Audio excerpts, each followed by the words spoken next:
नमस्कार, आप देख रहे हैं हाइपा यानी all India progressive politics association और मैं आपके साथ हूँ आकाश राज। और आज हमारे साथ मौजूद है बरेली के इंद्र प्रसाद घड़ियाल जी। तो आइए हम उनसे जानते हैं कि वो समाज के प्रति हमेशा मौजूद रहते हैं, चाहे कोई भी सामाजिक मुद्दे हो, परेशानियां हो, मजदूर संघ के हो या कोई भी ऐसी चीज़ हो, इनके हिसाब से लगता है कि नहीं उसमें बेहतरी होना चाहिए, तो ये हमेशा उस पर अपने व्यक्तित्व के लिए जाने जाते हैं। तो आइए हम उनसे बातचीत करते हैं। नमस्कार सर, हाइपा में आपका स्वागत है सर। नमस्कार। मैं राजेंद्र प्रसाद घड़ियाल हूँ और मैं आपके चैनल का स्वागत करता हूँ। पूछिए क्या आप जानना चाहते हैं। तो सर, आप अपने सामाजिक जीवन के बारे में लोगों को बताइए कि आप किस तरह से एक समाज को बेहतरी की ओर ले जाने की ओर देखते हैं।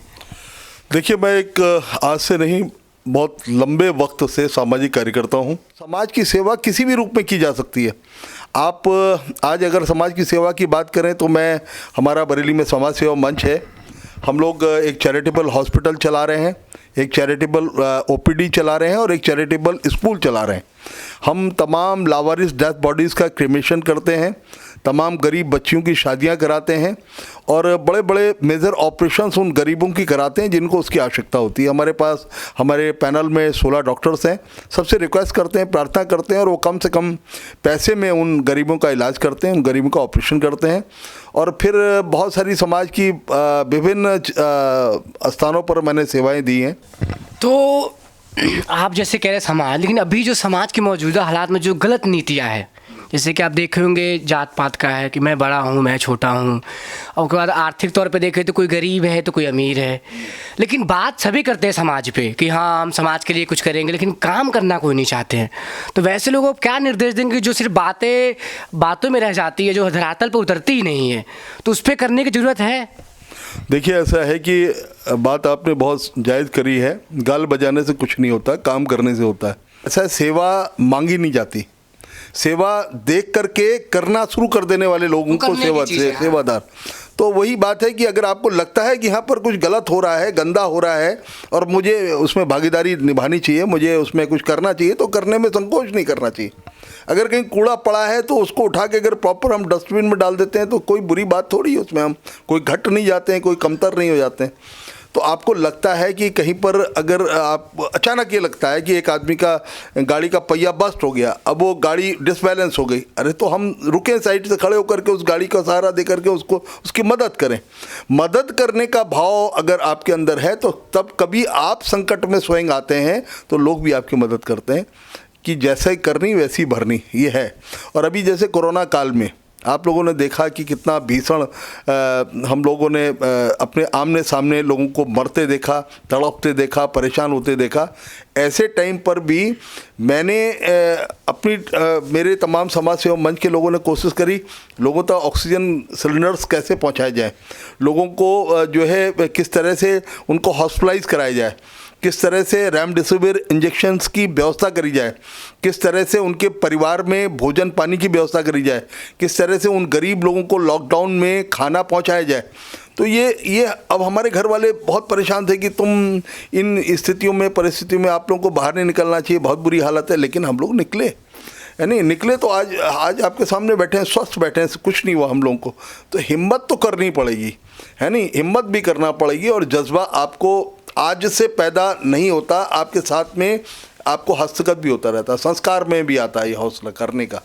तो हम सबको इस बारे में तय करना चाहिए, सोचना चाहिए कि हमको ये नहीं सोचना चाहिए कि ये मेरी जिम्मेदारी में नहीं आता, ये मेरे करने का नहीं है, ये विषय तो सरकार के करने का है नहीं। तो मेरा निवेदन यही है सब लोगों से, मेरा तो सब अपने से छोटों से सबसे मैं यही कहता हूँ कि जितना हो सके उतना समाज के लिए करो और करते रहना, ये आपकी नियति में होना चाहिए, ये आवश्यक है। और हम करेंगे तो इसका लाभ हमको नहीं, हमारे आने वाली संतति को मिलता है, हमारे परिवार के लोगों को मिलता है, हमारे बच्चों को मिलता है।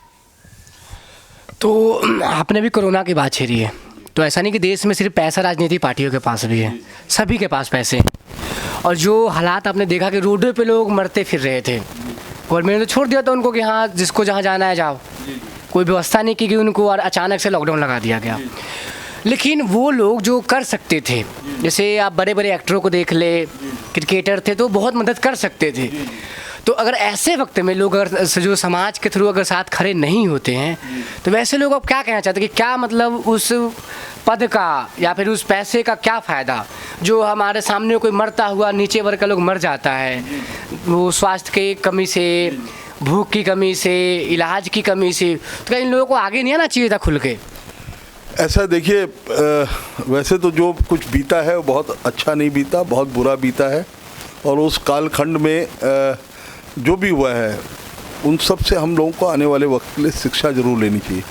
हमने बहुत बुरा वक्त देखा है और उस बुरे वक्त ने हमको एक आईना दिखाया है। और मैं इतना ज़रूर कहना चाहता हूँ उन तमाम लोगों से जो समझते हैं कि बातें करते हैं, तो मैं उनसे कहता हूँ कि समझ लो, सोच लो और फिर आईना लाओ, निगाहें खुद बता देंगी कि कितने पारसा तुम हो। आदमी को अपने आप को, स्वयं को आईना दिखाने की आवश्यकता है कि मैं स्वयं से आईना देखूं और देखूं मेरे अंदर क्या कमियां हैं।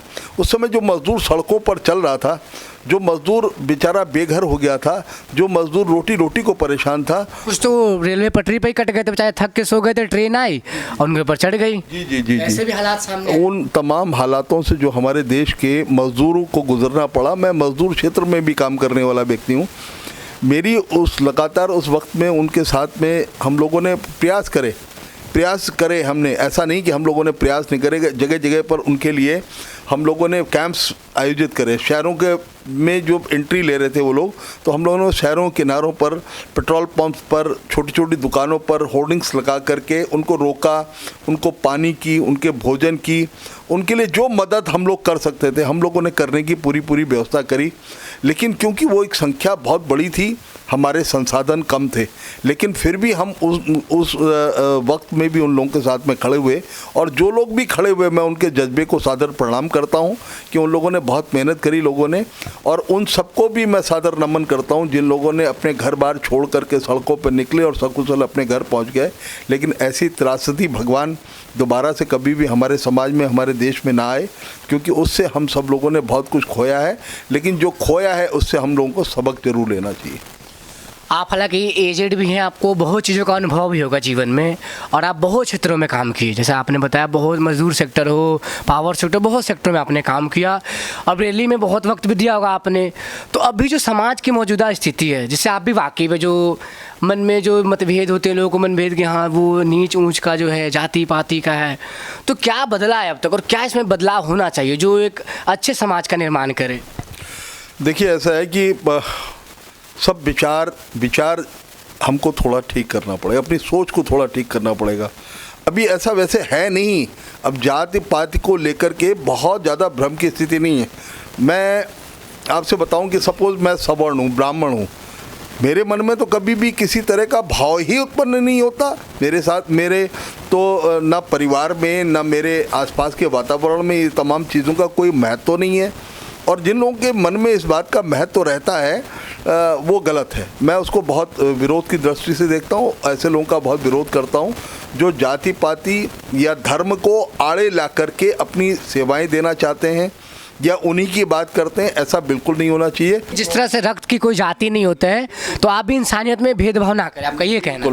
बिल्कुल। जब रक्त की कोई जात नहीं है तो इंसान में कोई भेदभाव नहीं होना चाहिए। पूरी दुनिया में यही ग्रुप्स हैं, पूरी दुनिया में, हिंदुस्तान में नहीं, अमेरिका में चले जाइए, इंग्लैंड चले जाइए, ऑस्ट्रेलिया चले जाइए, दुनिया के किसी कोने में चले जाइए, ब्लड ग्रुप्स यही हैं। और यही ग्रुप्स एक दूसरे को ट्रांसफ़र होते हैं, एक दूसरे में चढ़ाए जाते हैं। इसलिए हम सब लोगों को इन सब बातों से ऊपर उठ करके सोचना चाहिए। और इस तरह की मानसिकता अगर रहेगी तो ये हमारे देश के लिए, हमारे राष्ट्र के लिए, हमारे आसपास के समाज के लिए बहुत घातक है। और हम सब लोगों को इस पर बहुत विचार करना चाहिए। और हमारी नई पीढ़ी तो खैर इस चीज़ों पर ज़्यादा विश्वास नहीं करती। और मैं नई पीढ़ी को यही कहना चाहता हूँ कि इन तमाम चीज़ों से ऊपर उठ करके राष्ट्र की बात करनी चाहिए, देश की बात करनी चाहिए। और अच्छे समाज की स्थापना में मेरा क्या योगदान हो सकता है, मुझे क्या करना चाहिए, मैं क्या कर सकता हूँ, वो मुझे ज़रूर करना चाहिए।